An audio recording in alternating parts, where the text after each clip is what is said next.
Salut, bonne année 2026, c'est Alexis de Bifilius. Aujourd'hui, je t'emmène découvrir le nouveau skatepark de La Louvière, inauguré le 24 octobre 2025. Ce skatepark fait beaucoup parler de lui parce qu'il est très orienté rampe, mais a quelques petits défauts de construction, et ça on va le voir ensemble. Je te montre le spot et je te donne mon avis à la fin de cette vidéo. À l'entrée du skatepark, tu verras sur ta droite, tu as tous des plans inclinés qui te permettent de partir dans l'entièreté du skatepark.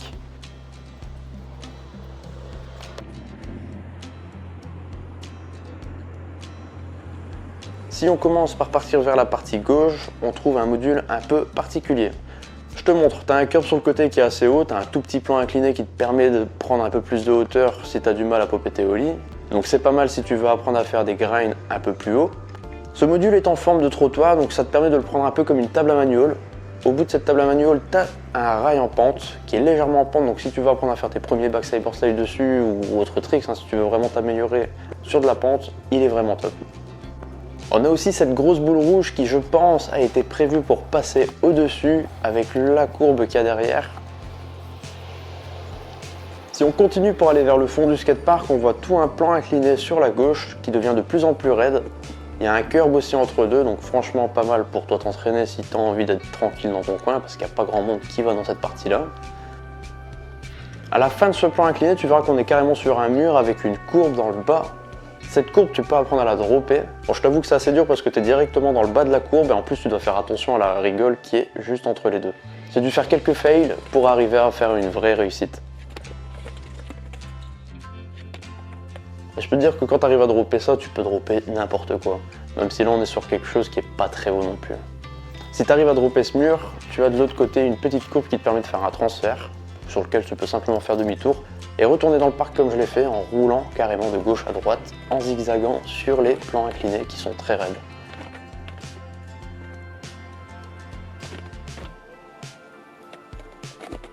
C'est un truc que j'ai particulièrement adoré parce que je peux pas encore rouler à 100%, donc c'est vraiment cool de pouvoir rouler sur tout type d'angle. Là on va contourner le bol, on va aller dans le fond, mais de l'autre partie, et là on a aussi de la rampe. On n'est pas sur un bol, mais on est aussi sur une courbe qui est assez haute. Il y a un trou encerclé de rouge au milieu, je sais pas pourquoi.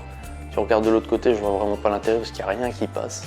Au début, je m'étais dit peut-être que c'est pour faire un hippie jump et dropper directement dans la courbe, mais le trou est pas assez large pour que la planche puisse passer, donc c'est ça qui est un peu chaud aussi. Ça n'empêche que tu peux toujours passer au-dessus en faisant un 5-0 ou autre trick, ça reste un petit challenge à prendre en compte aussi.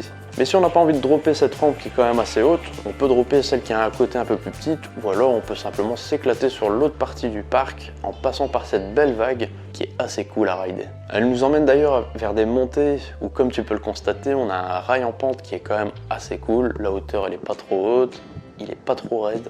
On a aussi un peu plus haut un curb qui est d'une drôle de forme et qui est grindable dans tous les cas, qui est pas trop haut non plus, donc pour tester les premières sensations de descente, c'est assez cool.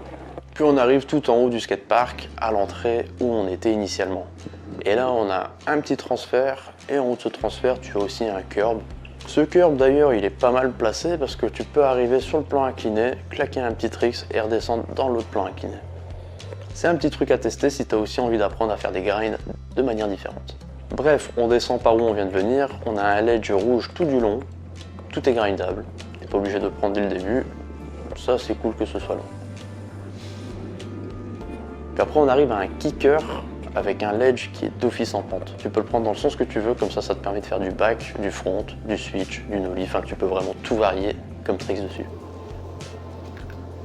Il y a juste le rail rond, je vois pas trop ce qu'il fait là, je pense qu'ils ont voulu faire un style de Paul Jam, mais on n'y est clairement pas quoi. Je trouve que c'est assez dommage. Peut-être que les trottinettes arriveront à s'amuser dessus, mais pour les skateurs, c'est un peu sans intérêt. Et enfin on arrive à l'îlot central qui est assez spécial parce qu'au milieu, bon, tu peux passer au-dessus de ce truc rouge, t'as des courbes, t'as des plans inclinés, enfin c'est un peu particulier. Et ce qui est aussi assez perturbant, c'est le ledge et le rail en pente qui est au bout.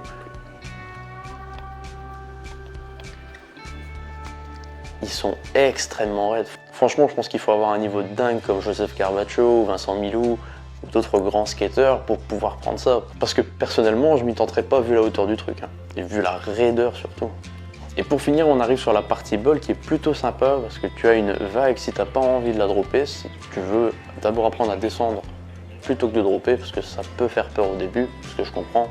D'ailleurs, je t'invite à aller voir ma vidéo comment dropper une rampe si jamais tu ne l'as pas vue et que tu ne sais toujours pas dropper une rampe. Perso, j'avais pas envie de tenter de faire des tricks là-dessus, donc tout ce que j'ai fait, c'est un petit rock tout fakey. Mais sinon, j'ai bien roulé dans les courbes et je peux dire qu'elles sont vraiment top.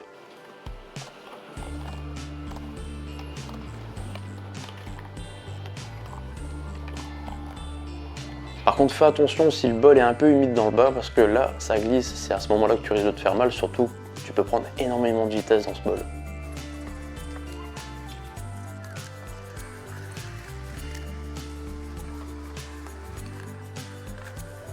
Pour résumer, c'est 1200 mètres carrés de pur plaisir si t'es surtout orienté rampe. Que tu sois débutant ou avancé, le skatepark reste quand même assez cool à skater, donc moi je t'invite vraiment à aller le tester si t'es dans le coin ou si tu passes pas loin. Et pour te donner mon avis, comme j'ai expliqué, il y a quand même des trucs qui vont pas, il y a des petits défauts de construction, il y a des trucs qui n'auraient pas eu lieu d'être, comme le pull jam qui aurait pu être sympa à la place de ce rayon, mais surtout ce curb et l'edge en pente qui sont vraiment trop raides. Bon, à part ça, je t'invite vraiment à tester le skatepark. Si t'es de la région, si tu l'as testé ou autre, dis-le moi dans les commentaires, dis-moi ce que t'as pensé, parce que ça me ferait vraiment plaisir de savoir ton avis sur le skatepark. Tu peux retrouver l'article et la carte complète sur le site de bstudios.com. Je t'invite d'ailleurs à y aller si t'es toujours pas inscrit, n'hésite pas à le faire. Moi, je te laisse, je te dis à très bientôt pour un prochain skatepark ou pour une prochaine vidéo. Salut, à plus.